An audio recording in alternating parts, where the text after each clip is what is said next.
인류 역사에는 누구도 가지 않았던 곳에 첫 발을 내디짐으로 어두운 역사 속에 생명의 빛을 전해준 사람들이 많이 있습니다. 예컨대 링컨 대통령과 윌리엄 윌버포스 경우에는 미국과 영국의 노예 해방을 통해서 인권혁명에 생명의 빛을 안겨주었습니다.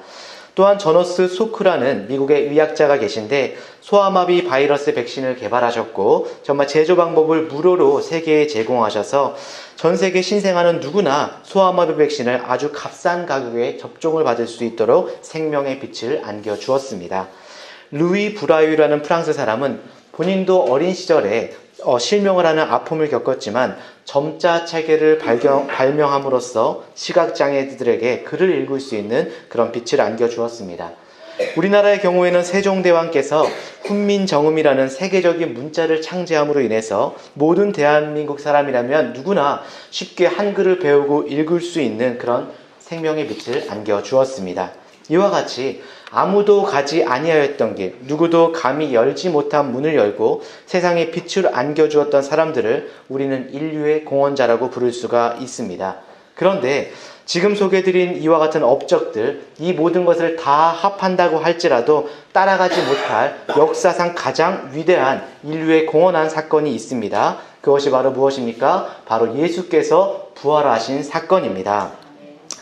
예수 그리스도의 부활은 사망의 권세로 끌려가던 우리의 인류 역사 속에서 생명의 빛을 하늘 가운데 땅으로 던져주었던 귀한 사건이었습니다. 이것으로 말미암아 참된 소망이 시작되었고 인류의 영원한 생명의 축복의 길이 열리게 되었습니다. 또한 이것으로 말미암아 죽음과 절망의 장벽이 무너지게 되었고 새 생명의 역사가 우리 가운데 시작하게 된 가장 소중한 사건이라고 할 수가 있습니다. 그런데 문제가 무엇입니까? 이와 같이 위대한 생명의 부활의 소식을 듣고도 정말 아직도 이것을 깨닫지 못한 자들이 세상에 너무나 많다는 것입니다. 아직도 많은 사람들이 죽음 앞에 통곡하면서 떨고 있습니다. 무덤이 인류의 역사의 종착역인 줄 알고 생명이 끝나면 모든 것이 끝난 줄로만 알고 지금도 사망을 향해서 달려가는 사람들이 너무나 이 세상 가운데 많다는 것입니다. 우리는 이와 같은 사람들에게 이 생명의 소식, 부활의 소식, 하나님 예수님께서 우리를 위해서 죽으시고 다시 사시고 우리에게 생명을 주셨다는 이 생명의 소식을 알려야 될 책임이 여러분과 저에게 있는 줄 믿으시기 바랍니다.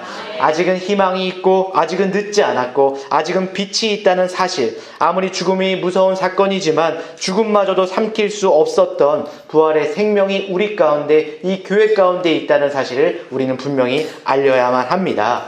이와 같이 부활의 사실을 증거함으로써 역사의 새벽을 깨우고 생명의 빛을 전하고 생명의 등대가 되는 사명이 우리가 해야 될 사명이고 교회가 해야 될 사역인 줄 믿으시기 바랍니다.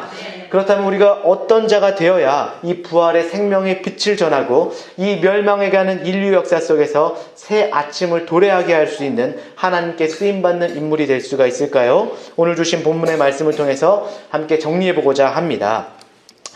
오늘 같이 읽은 본문은 예수님의 부활 현장을 처음으로 찾아갔던 사람들의 이야기를 소개하고 있습니다. 먼저 1절에서 2절 말씀 함께 읽도록 하겠습니다. 1절, 2절 시작. 일찍이 아직 어두울 때에 막달라 마리아가 무덤에 와서 돌이 무덤에서 옮겨진 것을 보고 시몬 베드로와 예수께서 사랑하시던 그 다른 제자에게 달려가서 말하되 사람들이 주님을 무덤에서 가져다가 어디에 두었는지 우리가 알지 못하겠나다 하니, 여기에 보면 주께서 부활하신 첫날 아침에 무덤을 찾아갔던 세 사람이 소개되고 있습니다. 그 중에서 제일 첫 번째로 달려갔던 인물이 바로 막달라 마리아라는 여인이었습니다. 공관복음서를 보시면 사실 막달라 마리아만 달려온 것은 아닙니다. 다른 여인들도 함께 가는 것으로 기록되어져 있습니다. 아마도 요한복음 19장 25절에 나열되어 있는 지난주에 말씀드렸던 예수님의 십자가 사건에 따라갔던 4명의 여인들, 예수님의 모친 마리아와 이모와 글로바의 아내와 그리고 막달라 마리아, 이 4명이 부활의 새벽에 무덤에 갔을 확률이 많이 있습니다. 그러나 많은 해석가들에 의하면 4명이 같긴 같지만 그보다 앞서서 가장 먼저 혼자 달려갔던 사람이 막달라 마리아였습니다. 막달라 마리아가 무덤에 가보았더니 돌이 무덤에서 옮겨져 있었습니다. 기록에 의하면 2톤에서 3톤 되는 정도의 큰 그런 무거운 바위이기 때문에 사람의 혼자의 힘으로는 도저히 움직일 수가 없는 그런 바위였습니다. 이와 같이 큰 돌덩어리가 무덤에서 옮겨진 것을 보고 막달라 마리아는 의심을 하기 시작합니다. 누군가 금방 예수님의 시신을 훔쳐갔구나라고 그가 단정을 하게 됩니다.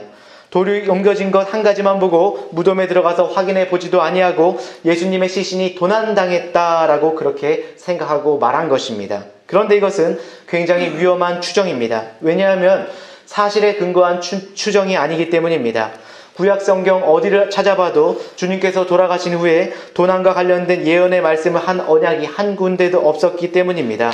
그러므로 성경에 기초하지 아니하고 하나님 언약에 기초하지 아니한 본인의 상상력이나 말씀을 뛰어넘을 만한 생각과 추정은 위험한 것입니다. 그렇기 때문에 우리는 말씀이 인도하는 데까지만 가고 말씀이 허락한 데까지만 하는 것이 우리 믿는 자의 본분인 것을 믿으시기 바랍니다. 그러므로 오늘 본문에 기록된 막달라 마리아의 이와 같은 추측은 사실에 근거하지 않았을 뿐만이 아니라 상당히 위험한 결론이라고 볼 수가 있습니다. 그렇기 때문에 우리가 삶을 살아가면서 성경에 기초하지 아니하고 말씀에 근거하지 않은 삶의 추측은 위험한 것이기 때문에 더욱더 기도하시고 말씀을 조명해 달라고 하나님께 기도하시기 바랍니다. 그 반면에 또 다른 두 명이 바로 베드로와 요한입니다. 이름은 밝히지 않았지만 주님이 사랑하시는 제자라고 하는 것은 지난주에 배웠듯이 99%가 사도 요한을 의미하는 것입니다. 이 두 사람도 직접 무덤을 향해서 달려갔습니다. 4절과 5절 함께 읽도록 하겠습니다. 4절과 5절입니다. 시작. 그들한 제자가 베드로보다 더 빨리 달려가서 먼저 무덤에 이르러 구부려 세마포에 놓인 것을 보았으나 들어가지는 아니하였더니 이와 같이 요한이 먼저 앞장서서 무덤에 들어갔지만 실제 무덤 안에 들어간 것은 바로 베드로였습니다. 들어가 보았더니 아무것도 없었습니다. 수건과 세마포만 가지런히 정돈되어 있었습니다. 그 다음 8절을 보시게 되면 사도 요한도 무덤에 들어갔습니다. 그런데 역시 부활하신 예수님을 만나거나 그 시신을 보지 못했습니다. 그러므로 막달라 마리아도 처음에 갔을 때는 부활하신 예수님을 보지 못했습니다. 그리고 두 제자 베드로와 요한도 직접 달려가서 무덤 안을 돌려보았지만 부활하신 예수님을 만나지 못했습니다. 그랬는데 저희가 쭉 읽었던 11절에서 18절까지를 보시면 예수님은 부활하셔서 막달라 마리아에게 최초로 나타나셔서 자신을 보여주셨습니다. 이렇게 함으로써 막달라 마리아는 인류 역사 최대의 사건인 부활을 목격하는 첫 번째 목격자가 되었고, 그리고 부활의 사건을 증거하는 제일 첫 번째 증언자가 되는 영광을 얻게 되었습니다. 여기서 우리는 질문을 하지 아니할 수가 없습니다.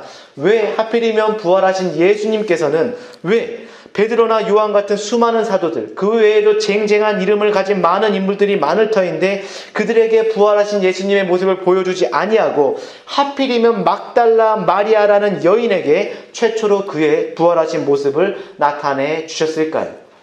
아마 막달라 마리아가 잘나서 그린 것일까요? 그것은 아닐 것입니다. 아니면 막달라 마리아가 갖춘 것이 많았기 때문에 완벽한 삶을 그런 살았던 훌륭한 인물이었기 때문에 먼저 나타내 주신 걸까요? 그것도 아닐 것입니다. 왜 예수님께서 부활의 새벽에 막달라 마리아에게 가장 먼저 그의 부활을 보여주셨고 막달라 마리아를 부활을 깨우는 복음의 일꾼으로 세워주셨을까요? 그것은 바로 막달라 마리아가 비록 여인이었지만 그녀만이 가지고 있을 수 있었던 독특한 하나님께서 인정하실 만한 사랑하실 만한 영적인 자질이 있었기 때문입니다. 오늘날도 마찬가지입니다. 하나님의 소식을, 부활의 소식을 증거하고 복음을 전할 일꾼들을 하나님께서는 찾고 계십니다. 세상 사람들이 보기에 훌륭한 사람들이 아니라 하나님께서 보시기에 아름답고 그런 영적 자질이 있는 사람들을 찾고 계신다는 것입니다. 하나님의 시각은 사람과 달라서, 하나님의 보시는 기준은 사람과 달라서 그 마음의 중심을 보시고 그 사람의 인생이 하나님 앞에 어떻게 서 있는가를 보신다는 것입니다. 그렇기 때문에 예배 시간 우리가 임하는 자세는 내가 하나님께 예배를 드리고 내가 하나님께 무엇을 받을까를 구하는 것이 아니라, 내가 물론 하나님 앞에 예배를 드리지만 내가 하나님 앞에 어떤 사람인가를 나타내는 시간인 것을 믿으시기 바랍니다. 나는 어느 편에 서 있는가, 나는 어떠한 의미로 하나님 앞에 서 있는가, 나는 하나님 앞에 어떠한 사람인가를 나타내는 것이 바로 예배입니다. 그러나 아무나 사용하는 것은 아닙니다. 우리가 가는 곳곳마다 인류의 생명의 빛을 비추는 그런 사람이 되려면 아무나 사용하는 것이 아닙니다. 그렇게 할 수 있는 영적인 자질이 우리에게 필요한 것입니다.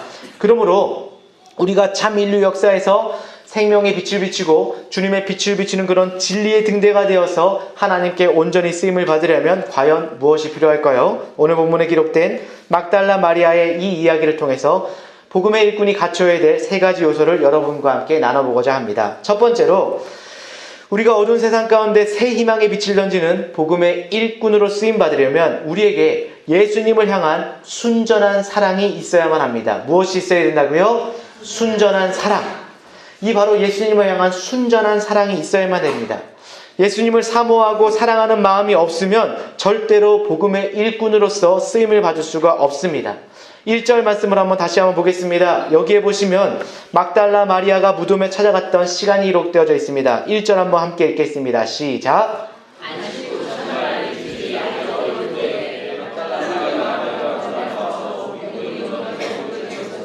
아멘. 안식 후 첫날 일찍이 아직 어두울 때라고 했습니다. 여기서 아직 어두울 때라는 시간이 한 몇 시경을 이야기하고 있을까요? 유대인들의 시각 가운데 사경을 의미하는 단어라는 것을 우리가 알 수가 있습니다. 이것은 새벽 3시에서 6시 시각을 말하고 있습니다. 그러므로 막달라 마리아가 무덤에 도착했을 때는 새벽녘인지 모르지만 아마도 그녀가 집을 나섰을 때는 아직도 캄캄하고 어두운 밤이었을 가능성이 많이 있습니다. 여러분 생각해 보시기 바랍니다. 여자 혼자서 캄캄한 밤에 묘지를 향해서 간다는 것이 가히 그 당시에 쉬운 일이었을까요? 지금처럼 가로등이 있는 것도 아니고 치안 상태가 완벽한 것도 아니었는데 그 캄캄한 밤에 여자 혼자서 정말 묘지를 향해서 간다는 것은 쉬이 어려운 일이었을 것입니다. 웬만한 담력을 가진 사람도 쉽지 않습니다. 그런데 막달라 마리아는 그 캄캄한 밤에 묘지를 향해서 걸어갔습니다. 그 이유가 무엇일까요? 그것은 바로 주님을 너무나도 사모하고 사랑했기 때문에 그 어두운 밤일지라도 뚫고 갈 수 있는 마음이 그 마음 가운데 있었던 것입니다. 여러분 사랑하시면 두려움이 없어집니다. 사랑하면 무엇이든지 넘을 수 있습니다. 사랑하면 내 심장이라도 줄 수 있고 내 생명이라도 줄 수가 있는 것입니다. 바로 이것이 생명의 사랑의 파워입니다. 그래서 여자는 연약해도 엄마는 강한 것입니다. 엄마가 자녀를 위한 이 사랑, 그는 누구도 막을 수가 없는 것입니다. 그래서 엄마는 강한 것이고 겁이 없는 것입니다. 오늘 본문에 기록된 막달라 마리아, 우리가 이미 잘 알고 있는 것처럼 그분의 배경은 그렇게 좋은 사람이 아니었습니다. 이 막달라 마리아라고 하는 것은 막달라 출신의 마리아라는 뜻입니다. 유대인들 문헌에 의하면 이 막달라라고 하는 지역은 창녀의 마을, 창기의 마을로 알려져 있던 그런 천한 곳이었습니다. 그러므로 가장 누추하고 명예롭지 못할 창기들이 살고 있는 그런 마을의 출신이 바로 막달라 마리아였습니다. 뿐만 아니라 누가복음 8장 20절에 의하면 막달라 마리아는 7 귀신 들렸던 자라고 묘사되고 있습니다. 그랬는데 창기였고 7 귀신까지 들렸던 이와 같이 처참한 막달라 마리아를 예수님께서 만나주시고 고쳐주셔서 그녀가 정말로 새 사람이 되게 하여 주신 것입니다. 이와 같이 사람들에게 버림받은 인생, 귀신 들렸다고 해서 누구 하나 케어하지 않았고 다가서지도 않고 누구나 주의했던 그런 버림받은 인생, 마음속에서는 심령에 수많은 상처가 있었고 육신은 상할 대로 상해 있는 이와 같이 누구도 보살필 가치가 없는 이런 막달라 마리아를 예수님께서는 만나주시고 그녀를 존귀하게 세워주셨습니다. 그리고 정말로 사람답게 살 수 있도록 존귀함을 심어주시고 한 걸음 더 나아가서 하나님만이 부어줄 수 있는 그 사랑을 그녀의 마음 가운데 귀하게 부어주신 것입니다. 막달라 마리아는 이 하나님의 사랑, 이 예수님의 사랑을 잊을 수가 없었습니다. 자기가 태어나서 한 번도 사람답게 살아본 적도 없고 인간 대접 받아본 적이 없지만 그 사랑을 부어주신 그 예수님, 누구도 주지 않았던, 누구에게도 받아보지 못했던 이 사랑을 알게 된 그 마리아는 그때부터 삶의 방향과 목적이 단 한 가지밖에 없었습니다. 바로 예수님을 위해 사는 삶, 주님만 바라보며 그분을 찬양하며 사는 삶. 그래서 그 막달라 마리아는 주님이 십자가 처형당하실 때 죽음을 무릅쓰고 처형장까지 오게 된 것입니다. 아마도 거기까지 갔을 때 막달라 마리아의 심령은 이랬을 것입니다. 주님 처형장까지 갔다가 정말 나도 오해받아서 주님과 같은 패로 몰려서 처형당하게 된다면 나는 기꺼이 죽으리라. 나는 죽음이 그녀는 두렵지 않았습니다. 왜냐하면 진실로 주님을 사랑했기 때문에 죽음조차도 그녀는 감당할 수가 있었던 것입니다. 그리고 나서 예수님이 처형당하신 후에 무덤에 안장되는 것을 보고 사실은 즉각 달려가고 싶었지만 바로 그 다음날이 안식일이었기 때문에 안식일날 갈 수가 없어서 정말 그녀는 밤새 뜬 눈으로 밤을 기다리다가 새벽이 밝기가 무섭게 무덤으로 달려간 것입니다. 사랑하는 성도 여러분, 정말 주님을 이와 같이 사랑하시게 된다면 무덤까지도 갈 수가 있습니다. 죽음까지도 갈 수가 있습니다. 어디를 달려가도 두렵지가 않습니다. 내 생명이 죽게 될 수 있는 그런 곳에 간다고 할지라도 나는 예수님 믿는 사람이라고 겁이 나지 아니하게 용기 있게 대답할 수가 있는 것입니다. 이것이 바로 사랑이 가지고 있는 파워입니다. 여러분 마음속에 바로 이런 순전한 사랑이 우리에게 필요합니다. 우리가 정말 주의 성도가 되고 사역자가 되고 하나님의 복음을 위해서 쓰임받기 원한다면 제일 먼저 가져야 될 것이 주님이 날 사랑하신 것에 대한 그런 영적인 감격입니다. 그리고 나도 주님을 위해 모든 것을 바치고도 아깝지 아니할 사랑이 그 마음 가운데 있어야지만이 우리가 정말 주님 가운데 쓰임받을 수가 있는 것입니다. 가끔 신앙생활을 하다 보면 우리 믿음이 식어지고 열정이 사라지고 우리의 삶 자체가 정말 감격이 없어지고 정말 타성해져진 그런 때를 경험하게 됩니다. 원인이 뭔지 아십니까? 그 첫사랑이 식었기 때문입니다. 주님을 만났던 그 첫사랑이 식었기 때문에, 그 감격이 식었기 때문에 이래도 좋고 저래도 좋고 안 나가도 좋고 예배 때 빠져먹어도 좋고 뭐 원래 그러던 건데 이러도 좋은 타성해졌게 되는 것입니다. 내가 처음 예수님을 만났던 첫사랑이 식어지게 되면 모든 것이 다 식어지게 되는 것이고 힘들어지게 되는 것입니다. 우리가 주님을 처음 만났을 때 먹지 않아도 배불렀고 수리를 달려가도 피곤하지 않았습니다. 사람들이 나에게 조롱을 하든지 멸시를 받고 천대를 할지라도 예수님 때문에 당하는 것이라면 기쁘게 담당할 수 있었던 시기가 있었는데 정말 지금은 그렇지 않을 때가 많다는 것입니다. 여러분과 저의 마음속에 이러한 사랑이 회복되어지고 막달라 마리아와 같이 죽음까지도 불사할 수 있는 그런 사랑의 마음이 분명해질 때에 우리도 주님을 위해서 우리를 드릴 수 있게 되고 복음의 일꾼으로서 쓰임받을 수 있다는 것을 믿으시기 바랍니다. 그런 성도님들이 되시길 주님의 이름으로 축원합니다. 두 번째로 우리가 이 어두운 세상 가운데 세상에 빛을 비치고 진리의 등대가 되기 위해서는, 그런 복음의 일꾼으로 쓰임받기 위해서는 부활하신 예수님을 반드시 경험해야 됩니다. 누구를 경험해야 된다고요? 부활하신 예수님을 체험하고 경험해야만 되는 것입니다. 주를 위한 사랑도 필요하지만 그 부활하신 예수님을 만난 체험이 없으면 우리는 절대 부활하신 예수님을 증거할 수가 없습니다. 예수님이 죽을 때 12제자들 사도의 엄만 빼고 다 도망갔습니다. 여성들만 빼놓고 다 도망갔지만 그들이 부활하신 예수님을 만나고 나서야 비로소 그들이 목숨까지 바칠 수 있는 사도가 되었다는 것을 믿으시기 바랍니다. 10절에서 11절 말씀 한번 보도록 하겠습니다. 10절 11절 함께 읽겠습니다. 시작. 두 제자가 자기들의 집으로 돌아가니라. 마리아는 무덤 밖에 서서 울고 있더니 울면서 구부려 무덤 안을 들여다보니, 20절에서 11절 말씀에 의하면 막달라 마리아는 그 두 제자가 집에 간 이후에도 계속 무덤가에 머물러서 기다렸다는 것을 알 수가 있습니다. 그 두 제자 베드로와 요한은 자기 집으로 돌아간 이후에도 이 막달라 마리아는 거기에 그대로 남아 있었던 것입니다. 소위 말하는 그런 간절함이 그 마음속에 있었던 것입니다. 모든 자들은 다 떠나가도 나는 이곳을, 모든 자들이 다 지나갈지라도 부활하신 예수님을 내가 만나고 그분을 경험하게 될 때까지는 절대로 떠나지 않겠다라고 하는 이 영적인 간절함이, 그 소망함, 사랑함이 그녀의 마음 가운데 있었던 것입니다. 우리는 이것을 바로 영적인 집념이라고 부를 수가 있는 것입니다.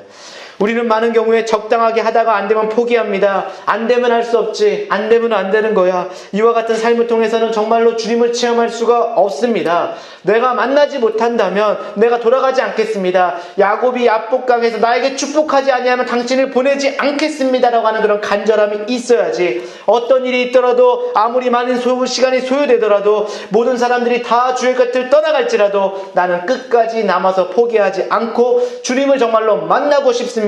나를 축복하시고 만나달라라는 이와 같은 간절함을 가졌을 때 주님이 여러분들을 만나주신다는 것을 믿으시기 바랍니다. 예레미야 29장 12절에서 13절에 보시면, 너희가 내게 부르짖으며 내게 와서 기도하면 내가 너희들의 기도를 들을 것이요 너희가 온 마음으로 나를 구하며 나를 찾을 것이요 그때 나를 만나리라 라고 말씀하셨습니다. 정말 우리가 주님께 간절한 마음으로 나가서 주님께 온 마음으로 간절한 마음으로 열정적으로 주님을 만나기를 정말로 구하게 되면 그때 하나님께서 만나주시기를 약속하신 것입니다. 그래서 실제로 본문을 읽어보시면 막달라 마리아가 무덤을 떠나지 않고 계속 무덤에 앉아 있었더니 13절에 의하면 흰옷 입은 두 천사가 나타납니다. 그리고 14절에 보시면 뒤를 돌아보니까 부활하신 예수님이 그곳에 서 계셨습니다. 예수님은 바로 이 마리아를 만나기 위해서, 만나 주시기 위해서 이곳에 와 계셨던 것입니다. 그때 막달라 마리아가 뒤에 계신 주님을 보면서도 알아보지를 못합니다. 그녀는 동산지기인 줄 알았습니다. 무덤을 지키는 동산지기인 줄 착각했습니다. 왜 그랬을까요? 아마도 날이 어두워서 새벽녘이라서 잘 분간하지 못했을 수도 있습니다. 아니면 기대하지 않았기 때문에 죽은 예수님이 다시 부활하시고 다시 사실 것이라는 것을 마음 가운데 기대하지 못했기 때문에 몰라봤을 가능성이 있습니다. 그러나 이 두 가지 설명보다 더 많은 그런 설명은 바로 이것입니다. 부활하신 예수님은 영광된 몸, 육체의 몸이 아니라 부활체 영광된 몸을 입고 오셨기 때문에 처음에 마리아의 육신의 눈으로는 볼 수가 없었던 것입니다. 그러나 너무나 영광스럽고 영화롭게 다시 사신 예수님을 보면서도 그분을 알아보지 못했는데 16절에 보니까 한번 16절 한번 읽어보겠습니다. 시작! 예수께서 마리아야 하시거늘 마리아가 돌이켜 주님이 드디어 입을 열어서 마리아의 이름을 불러주셨습니다. 주님과 한마디로 말하면 마주하는 그런 엔카운터하는 시간, 주님을 마주하는 그 시간, 주님께서 불러주시는 체험과 경험의 그 시간, 마리아의 영안이 열리고 마음이 열리면서 자기 앞에 서신 분이 부활하신 예수님이라는 것을 그녀가 확신하게 되었습니다. 바로 이것이 부활하신 예수님을 체험하게 되는 과정입니다. 여러분과 제가 정말 간절함으로 주님을 만나기를 소원하고 기다린다면, 그리고 기도하신다면, 마음을 열고 정말 그 예수님이 나를 위해 오시고 나를 위해서 죽으시고 부활하신 바로 그 주님이란 사실을 내가 믿기만 한다면 여러분들 가운데 주님께서 마음문 가운데 두드리시고 마음문 가운데 함께 찾아오셔서 주님께서 여러분 가운데 함께 하신다는 것을 믿으시기 바랍니다. 그러므로 여러분과 제가 이와 같이 살아계신 예수님을 나의 마음을 열고 만나게 되기를 체험하고 간절히 소망할 때에 그 부활의 예수님이 여러분들의 소유가 되고 새벽을 깨우고 정말 복음의 일꾼으로 쓰임받는 그런 사람들로 축복된 인생으로 사라지게 되는 것입니다. 그럼 여러분들이 되시길 주님의 이름으로 축원합니다. 세 번째 해야 될 중요한 것이 무엇일까요? 우리가 정말로 세상 가운데 세상에 빛을 던지고 복음의 일꾼으로 쓰임받으려면, 그리고 우리가 참으로 부활하신 예수님을 우리가 만났다면 이제는 가서 예수님을 전해야 될 복음의 사명을 소유해야만 합니다. 무엇을 소유해야 된다고요? 복음의 사명을 소유해야만 합니다. 주님을 증거해야 될 사명을 우리가 마음속에 가질 때 세상 가운데 빛을 비추는 인생으로 쓰임받을 수 있게 되는 것입니다. 17절 한번 읽겠습니다. 17절 시작! 내가 아직 아버지께로 올라가지 아니하였노라. 아멘. 여기서 왜 예수님께서 마리아로 하여금 붙들지 말라고 하셨을까요? 아마도 마리아는 주님을 보는 순간 너무나 반가워서 죽었다가 살아난 그런 사랑하는 사람이 있으면 붙들지 않겠습니까? 얼굴, 눈, 코 다 만져보고 너무나 좋다고 아무래도 기뻐했을 것입니다. 그런데 주님께서 말씀하시기를 마리아야 붙잡지 말라. 내가 아직도 아버지께로 올라가지 않았다. 승천하기 전까지 부활하신 예수님은 붙들 수가 없는 존재일까요? 만질 수가 없는 뜻일까요? 바로 그런 뜻일까요? 만일 그런 케이스였다면 바로 나올 도마의 케이스를 설명할 길이 없습니다. 예수님께서 아직 승천하기 전에 제자들을 찾아갔을 때 도마가 살아오신 예수님을 보고 의심하기 시작합니다. 그때 예수님께서 뭐라고 하십니까? 내 손으로 나를 만져보아라. 믿겨지지 않는다면 옆구리에 손을 넣어보아라 라고 직접 만져보도록 하셨습니다. 그러므로 승천하지 않으셨기 때문에 부활하신 영체이기 때문에 만지지 말란 그런 뜻이 아닙니다. 이것은 더 깊은 의미가 있습니다. 조금 우리가 설명을 풀어서 해볼 때 여기서 만지지 말라라는 의미는 바로 이런 것입니다. Don't touch me가 아니라 Stop touching me. 계속해서 나를 붙들고 있지 마라. 계속해서 지체되도록 나를 만지지 말라는 뜻입니다. 한마디로 말하면 Stop holding on me. 계속해서 붙잡고만 있지 말라는 뜻입니다. 왜냐하면 마리아는 주님 만난 것이 너무나 감격스러워서 주님 붙잡고 경배하고 워십하고 있는데 무덤 안에서만 주님만 붙들고 있으면 어떡하느냐. 우리가 이 소식을 전해야지. 기쁜 소식을 전해야지. 나에게는 아직 시간에 한계가 있다. 이 소식을 빨리 전하자 라는 그런 뜻이 있는 것입니다. 이 예수님을 만났으면 증거를 해야 되는데 전하러 내려가지는 않고 주님 만난 간격이 깊어서 주님 붙잡고 예배당에만 있고 무덤가에만 있게 된다면 정말 원하시는 주님의 사역이 일어날 수 없기 때문입니다. 그러므로 계속 붙잡고 있지만 말고 내가 이제 승천해서 올라갈 시간이 얼마 남지 않았다. 그 전에 이 사실을 증거해야 되고 내가 만나야 될 사람이 많고 이룩해야 될 사역이 많다. 그러므로 그들에게 가서 내가 먼저 전해야 될 이 사실을 말하라 라고 그런 의미로 이야기하고 있는 것입니다. 우리가 예수님 만나면 참 좋습니다. 예수님을 경험하고 예배하면 정말로 좋고 아름다운 시간을 우리가 이 예배당 가운데 갖게 됩니다. 그렇다고 예수님께서 좋다고 해서 무덤 안에서 우리가 예배당 안에서 주님만 붙잡고 평생을 살아가게 된다면 부활의 소식은 밖으로 전파될 수가 없습니다.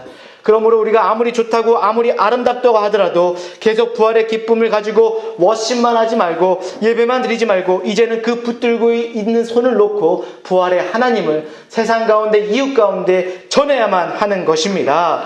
우리가 이것이 바로 주어진 우리의 사명이고 하나님의 교회가 교회다워지기 원하는 그런 복음의 사역을 감당해야 될 정말 축복인 줄 믿으시기 바랍니다. 우리가 정말 복음으로 나아가야 하는 것입니다. 정말 예수님의 복음을 증거하기 위해서 부활의 소식을 증거하기 위해서 땅끝까지 우리는 나아가야 하는 것입니다. 그럴 때 어두웠던 땅이 밝아지는 것이고 마귀의 억압 아래 누웠던 사람들이 자유함을 얻게 되고 세상이 차츰 주님의 밝은 빛으로 새벽에 정말 주님을 만났던 그 마리아처럼 정말 발이 닿는 곳마다 믿게 되는 역사가 일어나게 되는 것입니다. 몇 년 전 천국으로 부르심을 받았던 황수관 박사님의 이야기입니다. 황수관 박사님은 신실한 그리스도인으로서 신바람 건강법으로서 전 세계를 다니면서 복음을 전하셨던 그런 분이셨습니다. 이 황수관 박사님이 대구에 있을 때 이야기입니다. 한 집회에서 큰 은혜를 너무나 은혜를 받은 박사님이 이제 미지근한 자기의 신앙을 청산하고 이제는 내가 전도하면서 주님의 복음을 전하며 살겠다라고 결심을 했습니다. 이 황 박사님이 예수님을 만나고 나서 너무나 기쁜 마음에 이 복음을 전하지 아니하면 정말 아니하면 안 되겠다는 그런 마음에 들떠 있었습니다. 그래서 어디를 가든지 전도지를 가지고 다녔습니다. 그런데 전도지를 가지고는 다녔는데 실제로는 전도를 잘 하지 못했습니다. 왜냐하면 저처럼 좀 자신도 없었고 그리고 전도할 기회도 잘 생기지 않았던 것 같습니다. 그때 마침 춘천에 있는 한림대학교에서 학술 세미나가 있었습니다. 박사님은 생애 처음 이 전도에 도전해보려고 전도지를 챙겨서 그 세미나에 참석했지만 대회 도중에 세미나가 끝날 때까지 단 한 명에게도 그 전도지를 용기 있게 전달하지 못했습니다. 결국 오늘도 꽝이구나, 열매 맺지 못하고 주님 말씀 전하지 못하고 열매 없이 이렇게 대구로 돌아가는구나 생각하고 낙심하고 있는데 기차 안에서 주위를 돌아보니까 서울을 경유해 가서 대구로 내려가는 그 기차 안에 학술대회에서 만났던 한 교수님을 보게 됩니다. 그 멀찍이에서 보니까 혼자 앉아 계시는 거예요. 그래서 황수관 박사님이 그 교수님 곁에 가서 용기를 내서 전도지를 내어보았습니다. 저는 교회를 다니는 믿는 사람인데 복된 소식을 전하고 싶습니다. 주님, 이것을 읽어보면 주님에 대한 복음의 소식이 있으니 한번 읽어보십시오 라고 하면서 거절당할까봐 혹시는 욕먹을까봐 조마조마한 마음으로 그 복음을 전했습니다. 그랬더니 이 전도지를 받아들였던 교수님이 가타부타 아무런 반응이 없습니다. 전도지를 받았으면 됐습니다, 믿겠다든가 나는 믿지 않습니다 라는 반응이 있어야 되는데 아무런 말이 없이 그냥 가만히 앉아있는 것입니다. 이윽고 그 상대편에 있던 교수님이 입을 열었습니다. 사실은 저도 예수님을 믿는 사람입니다. 그리고 교회에 집사로서 안수받은 사람입니다. 이어서 그분이 말씀하시길 저도 예수님 때문에 사랑받고 은혜받고 여기까지 온 사람인데 오랫동안 신앙생활하면서 집사로 부름받고 대학 교수로 내가 강단에 있으면서도 한 번이라도 한 장이라도 전도지도 나눈 적도 없고 전도를 해본 적도 없습니다. 그리고 예수님을 소개한 적도 없습니다. 그런데 어떻게 황 박사님께서는 이와 같이 기차를 타고 가는 중에서도 이렇게 전도지를 나눠줄 수가 있습니까? 제 자신이 참으로 부끄럽고 주님을 별 면목이 없습니다. 사실은 황수관 박사님도 지금껏 못하다가 오늘 처음에서야 하는 사람인 줄 모르고 그분이 그렇게 칭찬한 것입니다. 이렇게 말을 트기 시작한 두 사람은 서로 받은 은혜를 나누면서 서울역에 도착하게 됩니다. 그리고면서 그 상대편에 그분이 이렇게 부탁을 했습니다. 내가 황 박사님과 대화를 나누다 보니 교수님은 하나님께서 꼭 쓰실 분 같은데 명함 한 장만 주실 수 있습니까? 정말 그래서 명함을 주고 헤어졌습니다. 그래서 한참의 시간이 흘렀는데 그 교수님으로부터 연락이 온 것입니다. 혹시 대구에 계신 줄 알고 있는데 연세대 세브란스 병원으로 오셔서 교수 생활을 할 수 있는 용의가 없으신지요? 기회가 된다면 제가 초빙하고 싶습니다. 괜찮으시다면 서울에 올 수 있도록 제가 도와드리겠습니다. 라고 응답이 왔습니다. 전도지 한 장 나눠준 것뿐인데 그것이 바로 추천장이 되어서 날아오게 된 케이스입니다.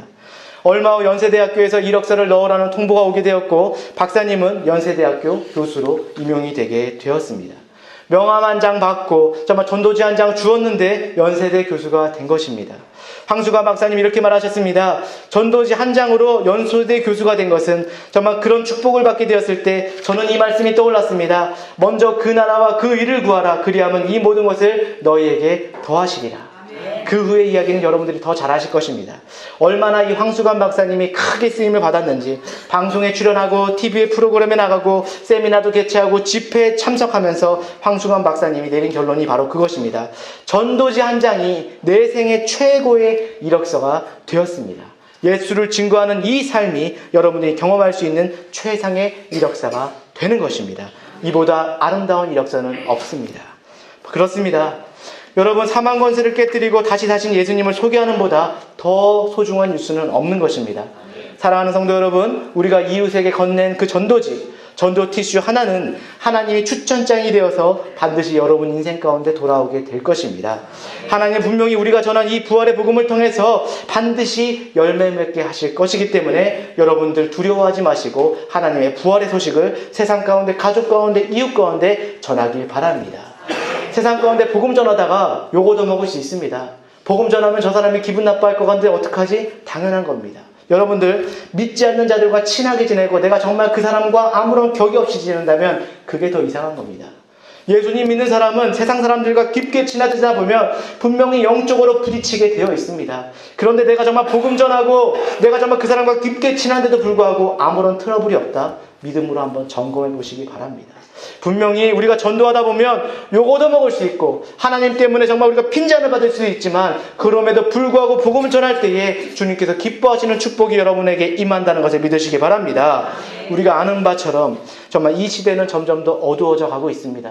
정치, 경제, 문화 앞을 볼 수가 없습니다. 어디까지 타락하고 어디까지 정말 추락해야 될지 우리는 짐작할 수조차가 없습니다.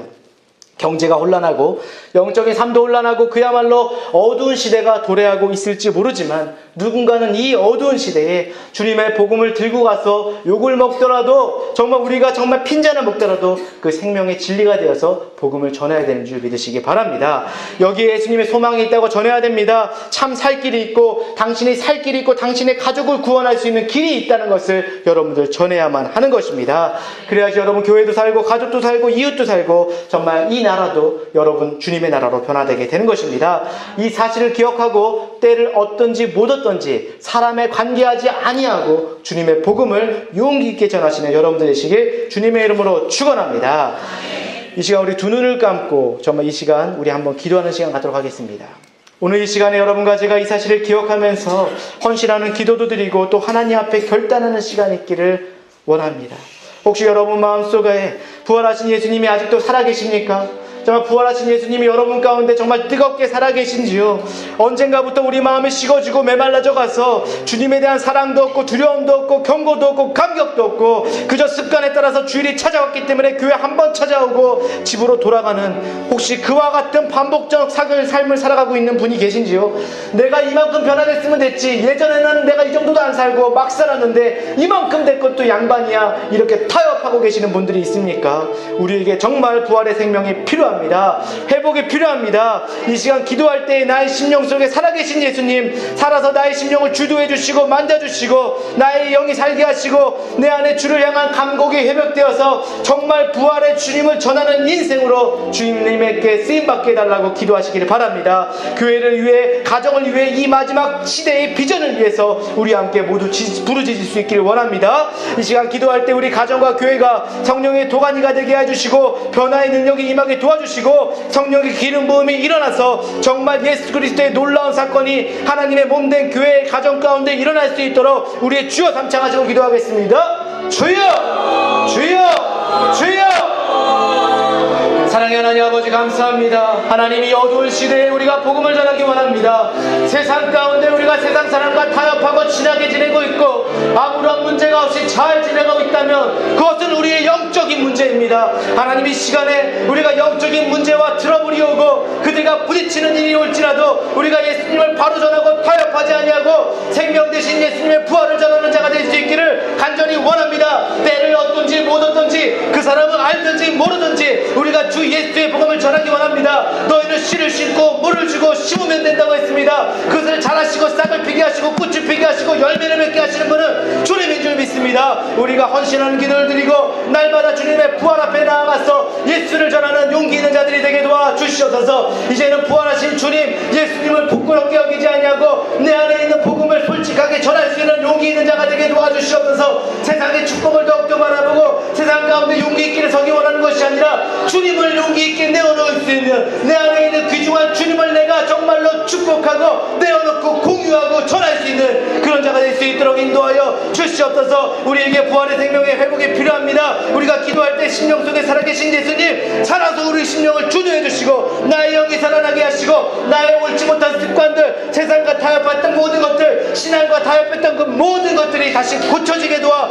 주시옵소서. 주 앞에 쓰임받게 하시고 내가 모범이 되게 하시고 주 예수님을 믿는 모범의 모델이 되어서 가족도 전도하고 이웃도 전도하고 사업장에 있는 주의 사람도 전도하고 아버지 정말 가족도 전도하고 이 주위에 있는 사람들을 주님께로 데리고 올 수 있는 그런 귀한 영적인 모델이 될 수 있도록 인도하여 주시옵소서. 이 시간 교회를 위해서 이 마지막 시대의 비전을 위해서 함께 중보합니다. 하나님 도와주시옵소서. 우리 가정과 교회가 자녀가 성령이 도가니가 되게 하시고 변화의 능력을 힘있게 하시고 기름 부음이 일어나서 정말 예수 그리스도의 놀라운 사건이 우리 가정 가운데 자녀 가운데 남편 가운데 아내 가운데 몸된 교회 가운데 일어날 수 있도록 주님 축복하여 주시옵소서. 살아계신 하나님 아버지 감사합니다. 우리를 위해 죽으시고 다시 사셔서 부활하신 주 예수 그리스도 하나님을 찬양합니다. 하나님 한 번 사는 인생 가운데 그냥 주어졌기 때문에 그냥 사는 것이 아니라 이 어두운 세상 가운데 생명의 빛을 비치고 하나님 나라의 복음이 일꾼이 되어서 그 주어진 사명을 잘 완수하는 신실한 거룩한 주의 백성 될 수 있도록 축복하여 주시옵소서. 가정과 이웃을 전도하게 하시고 하나님의 나라를 확장하고 교회를 교회되게 하며 하나님의 부활의 기쁜 소식을 세상 가운데 편만하게 전하는 땅끝까지 전하는 복된 인생이 되게 하여 주시옵소서. 너희는 먼저 그의 나라와 그 일을 구하라. 그리하면 이 모든 것을 너에게 더하시리라. 하나님의 뜻을 먼저 구할 때에 우리의 필요한 모든 것을 채우시는 하나님을 신뢰하며 믿음으로 도전하고 복음의 사명을 다하는 우리의 주의 자녀들이 될 수 있도록 인도하여 주시옵소서. 우리를 위해 죽으시고 다시 사신 그 능력의 이름 살아계신 예수님의 이름으로 간절히 기도드리옵나이다. 아멘. 하나님께 영광의 박수 올려드리겠습니다.